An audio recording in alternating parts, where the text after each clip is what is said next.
እሺ ከባሏ ጋር የተጣላች ከባሏ ጋር የተለያየች ባለትዳር ያልሆነች ባሏ የማገጠባት ሌላ ሁለተኛ ሶስተኛ ሴት ያመጣባት ሴት ይሄንን ጥቅስ ሪፖስት የምታደርግ ይመስላችኋል? እንግዲህ ጥቅሱ ምን ይላል መሰላችሁ?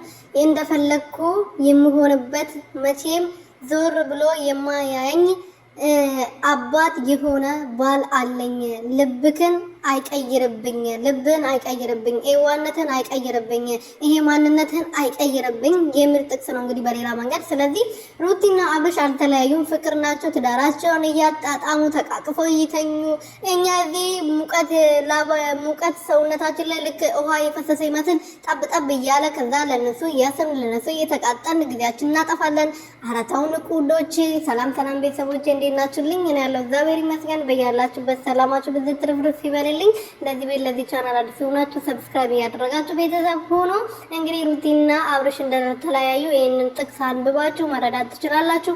በእነሱ ምክንያት የፍቅር ደጋፊ ኤርሜላ የአብርሃም የሩቲ እያላችሁ በሰው ሀገር ከምትባሉ ይሄንን እያያችሁ እናንተ ፍቅር ሆኖ ተስማሙ።